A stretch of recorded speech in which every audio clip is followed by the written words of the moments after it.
चलिए अभी प्रश्न देखते हैं आकृति में। प्रश्न नंबर 3 है, आकृति में यदि कोण ए सर्वांगसम कोण बी और कोण एक्स सर्वांगसम कोण वाई, तो सिद्ध करो कि रेखा एल समांतर रेखा एम। ये देखिए एक्स सर्वांगसम है वाई के और ए सर्वांगसम है बी के, ये दिया हुआ है और हमें सिद्ध करना है कि रेखा एल और एम ये दोनों समांतर है। यहाँ प्रश्न में सिद्ध करना है कि रेखा एल और रेखा एम दोनों कैसे हैं, समांतर है। तो बहुत आसान है सिद्ध करना। अगर आप यहाँ पे देखेंगे रेखा एल समांतर, यहाँ एम नहीं बल्कि आपको रेखा एन है। रेखा एल समांतर रेखा एन। हम क्या करेंगे, अभी यहाँ पे भी सिद्ध करना है अपने को, तो सिद्ध करना है तो हम यहाँ पे भी क्या लिखेंगे, दत्त और साध्य लिखेंगे। तो चलिए इसमें भी हम लिखते हैं दत्त और साध्य। सबसे पहले लिखते हैं दत्त।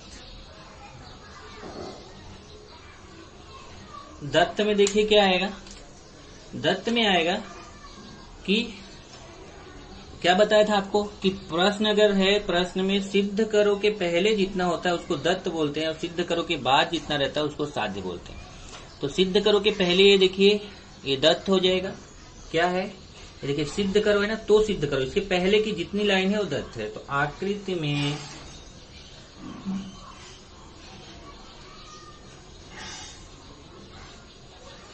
यदि कोण ए सर्वांगसम कोण बी और कोण एक्स सर्वांगसम कोण वाई, तो लिखेंगे कोण ए सर्वांगसम कोण बी और क्या दिया है, कोण एक्स सर्वांगसम कोण वाई।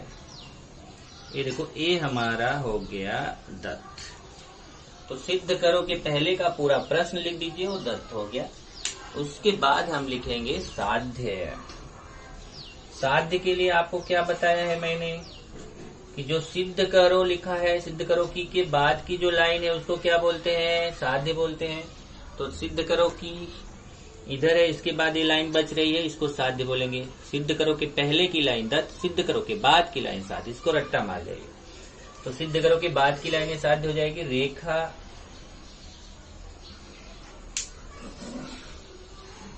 रेखा एल समांतर रेखा एन। देखिए रेखा एल समांतर रेखा एन, रेखा एल समांतर रेखा एन, ये साध्य हो जाएगा। अब उसके बाद आते हैं उपपत्ति पर।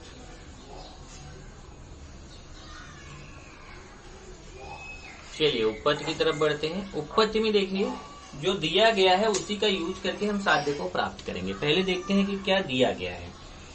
तो इसमें अगर आप देखेंगे तो पहले इन दोनों, एक बार ये दोनों रेखाओं को सिद्ध करेंगे समांतर, देखिए संगत कोण से, और एक बार इन दोनों रेखाओं को ध्यान से देखिए। एक बार रेखा एल और एम को समांतर दिखाएंगे संगत कोण, ये देखिए दोनों संगत कोण है, और ये दोनों एकांतर कोण से हम एम और एन को समांतर दिखा देंगे। तो फिर तीनों रेखाएं आपस में समांतर हो जाएंगी, तो सिद्धि हो जाएगा कि एल समांतर है एल से। चलिए पहले चलते हैं हम आकृति में।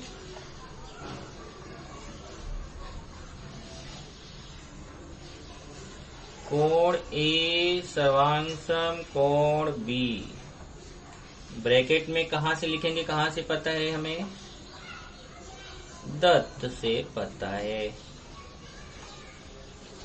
अब कोण ए कोण बी सर्वांगसम हो गया, परंतु ये कैसे कोण है, ये दोनों संगत कोण है, इसलिए रेखा एल रेखा एम के क्या हो जाएगी, समांतर हो जाएगी। आप लिखेंगे परंतु ये संगत कोण है। और अभी आपने संगत कोण कसौटी पढ़ा है। संगत कोण कसौटी क्या पढ़ा है, ये दो रेखाओं को एक तिर्यक रेखा प्रतिच्छेदित करती है और संगत कोण सर्वांगसम हो तो दोनों रेखाएं समांतर होती हैं। तो देखिए यहाँ संगत कोण सर्वांगसम बताया है, इसलिए रेखा एल रेखा एम के क्या हो जाएगी, समांतर हो जाएगी। इसलिए रेखा एल समांतर रेखा एम, ब्रैकेट में लिखेंगे, यहाँ पहले लिख दीजिए, इसको कर दीजिए समीकरण 1।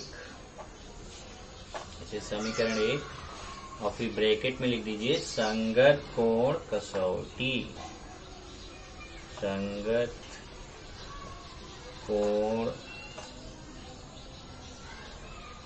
कसौटी। सेम यही काम अब हम रेखा M और N के लिए करने जा रहे हैं। चलिए फिर लिखेंगे पुनः कोण X सर्वांगसम कोण Y। इधर देखिए कोण X कोण Y के सर्वांगसम, वो भी कहां से, दत्त से, मतलब दिया हुआ है दत्त से। अब ये दोनों कोण कैसे कोण है, देखिए ये दो रेखाएं हैं, एक तिर्यक रेखा, इसको प्रतिच्छेदित करें, छोटी सी तिर्यक रेखा। ये नहीं कि आप इसी को बोलो सर ये तिर्यक रेखा, फिर आप इसको कैसे बोल रहे हो। अगर ये भी दोनों रेखाओं को काट रही, देखिए यहाँ यहाँ, तो ये भी तिर्यक रेखा है, छोटी सी तिर्यक रेखा पर तिर्यक रेखा है।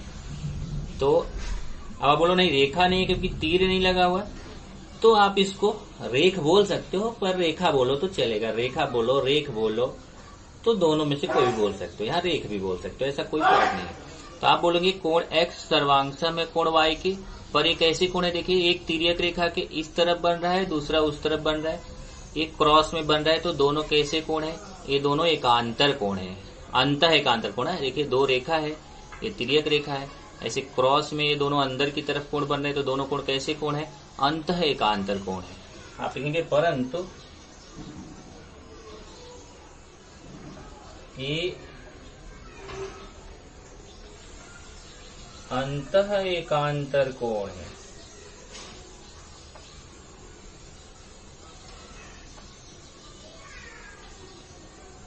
कैसे कोण है, अंतः एकांतर कोण है।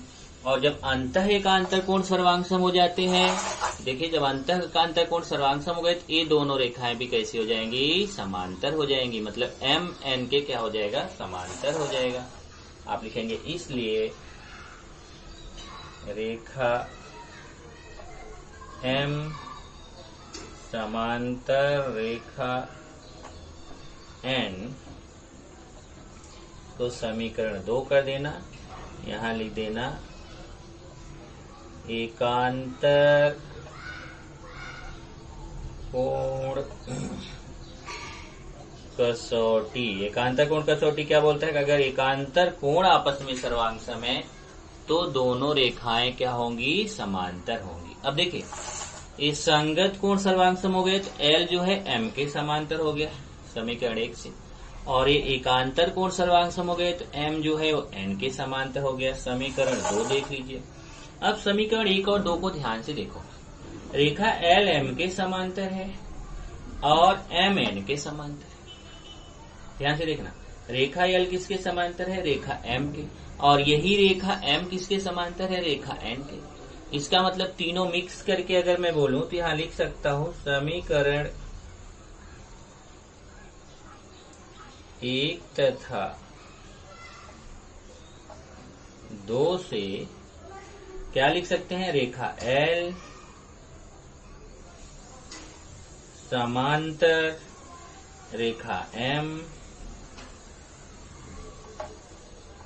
समांतर, अब जो रेखा M 2 बार लिखा था उसको 1 बार लिखा, समांतर रेखा N। इसका मतलब तीनों रेखाएं आपस में समांतर हो गई, रेखा M, रेखा L, रेखा M और रेखा N, तीनों रेखाएं आपस में समांतर हो गई। और जब तीनों रेखाएं आपस में समांतर हो गई, जब आप बोलोगे कि ये तीनों रेखाएं क्या हो गई, आपस में समांतर है। अगर ये तीनों रेखाएं आपस में समांतर हैं तो इसका मतलब हुआ कि ये दोनों तो समांतर होंगी ही नहीं। अगर तीनों आपस में समांतर है मतलब ये इसके समांतर है, इसके समांतर, तीनों समांतर एक दूसरे के, तो अगर हम बीच वाले को हटा दें तो भी तो L और N भी तो आपस में समांतर होंगी, क्योंकि तीनों तो आपस में समांतर हैं। तो आप लिखेंगे इसलिए रेखा, यहाँ पे L रहेगा, रेखा L नहीं लिखा मैं, रेखा L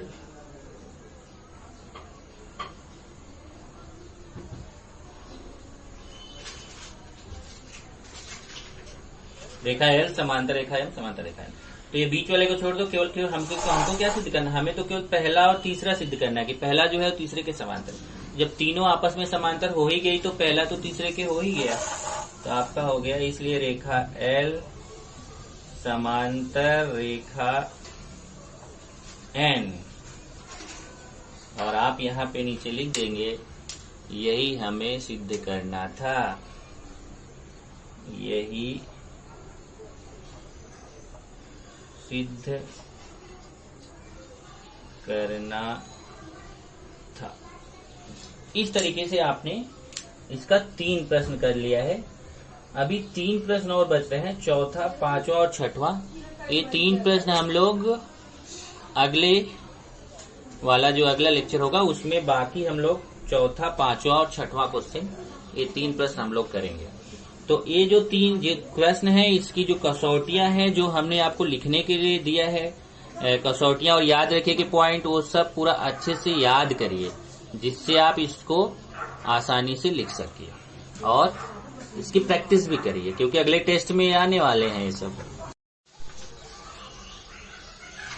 प्रश्न संग्रह 2.2 चल रहा है। प्रश्न संग्रह 2.2 में प्रश्न नंबर 4 देखेंगे। प्रश्न नंबर 3 तक अपना हो चुका है। प्रश्न नंबर 4 देखिए, आकृति में यदि किरण BA समांतर किरण DE, ये देखिए BA किरण जो है वो DE किरण के समांतर है, कोण C 50 अंश है।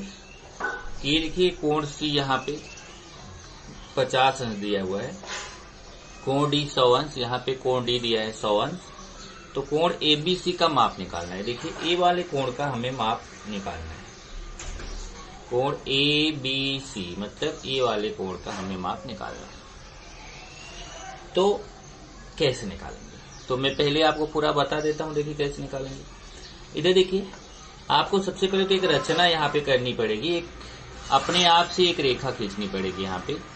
यहाँ पे बताएंगे कि बिंदु C से, देखिए बिंदु C से किरण जो BA है ना, इसी के समांतर एक रेखा खींच दिया।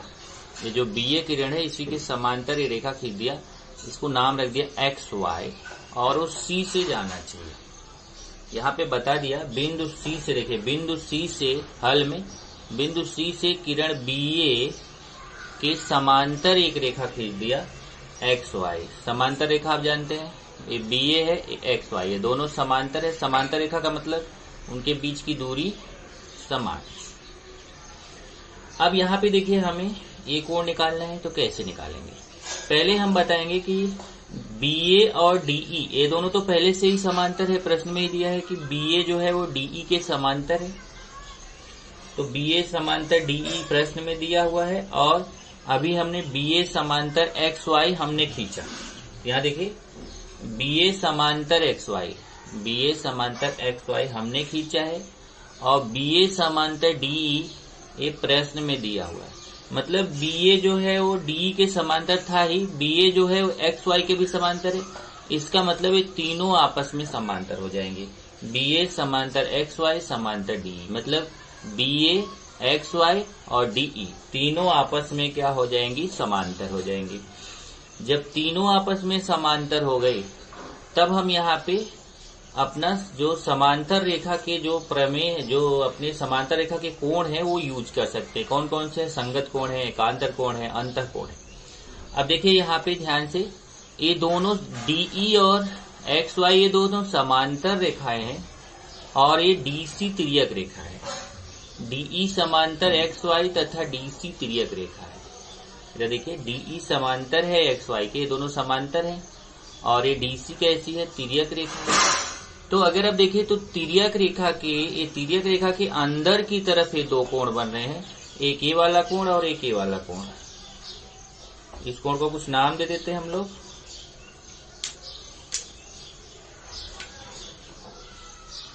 ये देखिए ये कोण है EDC, ये कोण D को क्या बोलेंगे, कोण EDC। और इधर वाला जो कोण है कोण DCY। ये दोनों कोण देखिए तिर्यक रेखा के एक ही तरफ बन रहे हैं। ऐसे देखिए तिर्यक रेखा इसके एक ही तरफ, अंदर की तरफ दोनों कोण बन रहे हैं। ये दोनों अंतः कोण हैं, और हम जानते हैं अंतः कोणों का योगफल कितना होता है, 180 अंश होता है। इसका मतलब ये दोनों कोणों का योगफल कितना होना चाहिए, 180 अंश। तब यहाँ पे बताएंगे कि इसलिए कोण EDC प्लस कोण DCY बराबर हो जाएगा 180 अंश। देख लीजिए कोण EDC मतलब कोण D प्लस कोण DCY, ये वाला कोण, ये दोनों कोण अंतः कोण है और अंतः कोणों का योगफल कितना होता है 180 अंश। तो यहाँ पे आ गया कोण EDC प्लस कोण DCY बराबर 180 अंश अंतः कोण। अब यहाँ से देखिए EDC का मान 100 अंश है, तो यहाँ कोण EDC का मान रख दिया 100 अंश और DCY का मान मालूम नहीं है 180। ध्यान से देखिए कोण EDC, ये कोण D का मान 100 अंश है, तो कोण EDC का मान 100 अंश है, तो उसकी जगह 100 अंश रख दिया। इसका मान मालूम नहीं है वैसे लिखा 180। अब इस 100 प्लस में है बराबर उधर जाएगा तो माइनस में हो जाएगा, तो जब उसको उस तरफ लेके जाएंगे तो क्या हो जाएगा माइनस में। ये देखिए ये आपका DCY बचेगा, 100 उधर चला गया तो प्लस 100 उधर जाके क्या हो गया -100। 180 पहले से ही था, 100 उधर जाके माइनस, 180 में से 100 घटाएंगे तो कितना आएगा 80। तो हमें ये वाला कोण पता चल गया कितना 80 अंश। ये कोण हमें कितना पता चल गया अभी, ये कोण पता चल गया 80 अंश। जब ये 80 अंश पता चल गया तो अगर हम ये दोनों कोणों को जोड़ दें तो हमें ये पूरा कोण पता चल जाएगा। देखिए पूरा 80, ये देखिए ये कोण 50 है और ये 80 और 50 को जोड़ दो तो हमें ये पूरा कोण पता चल जाएगा। और ये पूरे कोण का नाम क्या है, कोण BCY। तो यहां से देखिए कोण BCY बराबर, देखिए कोण BCY निकाल सकते हैं, कैसे निकाल सकते हैं BCY, देखिए कोण BCY बराबर होगा कोण BCD प्लस कोण DCY, कोण BCD प्लस कोण DCY। ध्यान से देखिए इस कोण का नाम क्या है BCD और इस कोण का नाम क्या है DCY। ये दोनों जोड़ के क्या कोण बन जाएगा BCY। तो ये यहाँ पे लिखा हुआ है कोण BCY बराबर कोण BCD प्लस कोण DCY। अब यहाँ से देखिए BCD का मान 50 अंश है और इसका 80 अंश है, तो यहाँ पे मान रख दिया, इसका BCD का 50 अंश रख दिया, DCY का 80 अंश और जोड़ के कितना हो जाएगा 130 अंश। तो कोण BCY बराबर 130 अंश हो गया। यहाँ से देखिए ये 80 और 50 जोड़ के ये पूरा कितना हो गया, ये पूरा हो गया 130 अंश। और जब ये 130 अंश हो गया तब ध्यान से देखना ये BA और XY दोनों समांतर है, BA समांतर है XY की और ये तिर्यक रेखा है। तो ऐसे देखिए जब दो समांतर रेखा है, एक तिर्यक रेखा हो, तो जब तिर्यक ये देखिए क्रॉस में कोण बनते हैं उनको बोला जाता है एकांतर कोण। एक तिर्यक रेखा के इस तरफ ऊपर की तरफ बन रहा है, एक तिर्यक रेखा की तरफ नीचे की तरफ और अंदर ही, तो ये एकांतर कोण आपस में समान होते हैं। इधर देखिए ये BA जो है XY के समांतर है और ये जो कोण B है कोण ABC, इधर से कोण BCY, ये दोनों कैसे कोण है, एकांतर कोण है। अब आप देखिए यहाँ पे मैं खींच के आपको दिखा रहा हूँ, जैसे ये A है, यहाँ B है, इस AB को मैं थोड़ा सा और आगे बढ़ा दिया हूँ, इसको थोड़ा और आगे बढ़ा दिया और उसके बाद फिर यहाँ से XY है, XY और ये देखिए ऐसे, तो फिर A कोण है कोण AB, यहाँ पे देखिए यहाँ नाम है C, कोण ABC, इस कोण का नाम क्या है कोण ABC और इधर वाला कोण जो है, इधर वाला कोण कोण BCY। तो ये दोनों कोण कैसे होंगे, एकांतर कोण होंगे कि नहीं, तो ये दोनों कोण एकांतर कोण है। तो जब ये 130 है तो ये भी कोण कितना हो जाएगा 130। वही यहाँ पे बताएंगे देखिए कि BA जो है वो XY के समांतर और BC तिर्यक रेखा है, कोण ABC बराबर होगा कोण BCY के, क्योंकि दोनों कैसे कोण है, एकांतर कोण है और BCY का मान 130 है, इसलिए ABC का मान भी कितना होगा 130। ये उत्तर हो जाएगा कोण ABC बराबर 130। तो पूरे क्वेश्चन को मैं एक बार शॉर्ट में आपको फिर से समझा देता हूँ। क्या करना है, बहुत आसान है। एक बार पहले आपको बताना है कि कोण 100 अंश है, तो ये अंतः कोण है, ये वाला कोण और ये वाला कोण दोनों अंतः कोण है, तो अंतः कोणों का योगफल 180 अंश होता है। तो ये 100 है तो ये कितना हो जाएगा 80 अंश, क्योंकि 100 और 80 मिला के कितना होगा 180, तो ये 80 आ गया। फिर 80 और 50 जोड़ लिया तो बता दिया कि ये पूरा कोण जो होगा 130 का हो जाएगा, 50 और 80 मिला के पूरा 130। अभी बताया ए कोण और ए कोण, कोण B जो है मतलब कोण ABC और ये जो पूरा कोण है कोण BCY, ये दोनों एकांतर कोण है और एकांतर कोण आपस में सर्वांगसम होते हैं, इसलिए जब ये कोण 130 अंश है तो ये वाला कोण भी कितना हो जाएगा 130 अंश, मतलब कोण ABC का मान भी कितना हो जाएगा 130 अंश। कौन से कोण से? एकांतर कोण, क्योंकि एकांतर कोण आपस में समान होते हैं। चलिए अभी पांचवा प्रश्न देखते हैं। आकृति में किरण ए समांतर किरण बी डी। ध्यान से समझना जरा, ये सिद्ध करने वाला प्रश्न है। आकृति में किरण ए समांतर किरण बी डी। ये देखिए ए जो है वह बी डी के समांतर है, मतलब ए और बी डी समांतर दिया है। एकदम दिमाग लगा के समझिएगा। ए किरण बी डी किरण के समांतर है। देखिए किरण ए है, किरण बी डी दोनों आपस में समांतर है। किरण एफ तथा किरण बीसी क्रमशः कोण ईएबी और कोण एबीडी की समद्वि भाजक है। देखिए ये जो पूरा कोण है ना, कोण ईएबी, ये जो पूरा कोण है इसका ये समद्वि भाजक है एएफ।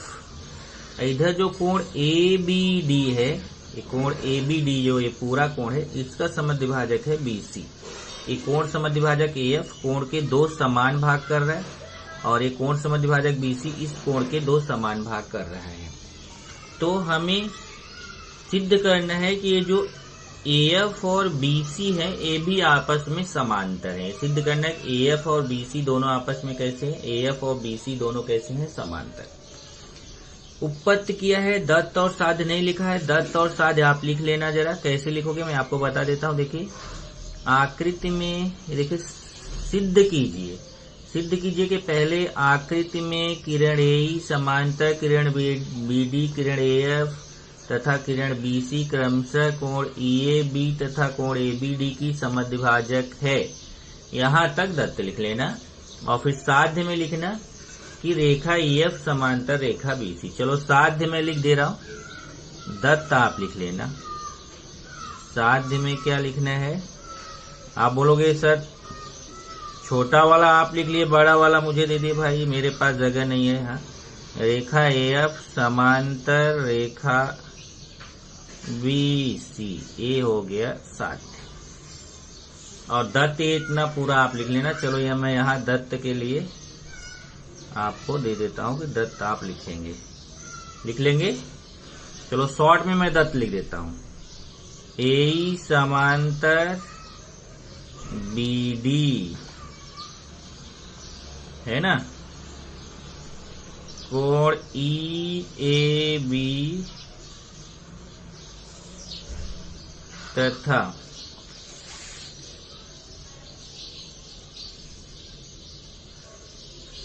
यहां लिखना है एएफ तथा बीसी यह कोण ईएबी तथा कोण एबीडी के समद्विभाजक हैं। चलिए शॉर्ट में मैं लिख दिया। मैं शॉर्ट में लिखा हूं, आप पूरा लिख लेना। ठीक है, तो दत्त समझ गया ना। सिद्ध करो के पहले मैंने बताया कि सिद्ध करो के पहले पूरा दत्त होता है। सिद्ध करो के पहले की पूरी लाइन आपको दत्त में लिखना है। मैंने शॉर्ट में दत्त लिख दिया। और साध्य में ये सिद्ध करो के बाद की जो लाइन है उसको साध्य में लिखते हैं। सिद्ध करो के बाद की लाइन है एएफ समांतर बीसी। चलिए अब उपपत्ति देखते हैं। हमें क्या दिया है? हमें दिया है ए समांतर है बीडी के, और हमें क्या सिद्ध करना? हमें सिद्ध करना है एएफ समांतर बीसी के। अब ध्यान से देखिए, ए जो है बीडी के समांतर है, तो इसका मतलब ये जो कोण है ये पूरा कोण ईएबी इस पूरे कोण एबीडी के बराबर होगा। क्यों? क्योंकि दोनों कैसे कोण है? एकांतर कोण है। देखिए समांतर रेखा है, तिर्यक रेखा, एक तिर्यक रेखा के उस तरफ बन रहा है, दूसरा इस तरफ बन रहा है क्रॉस में।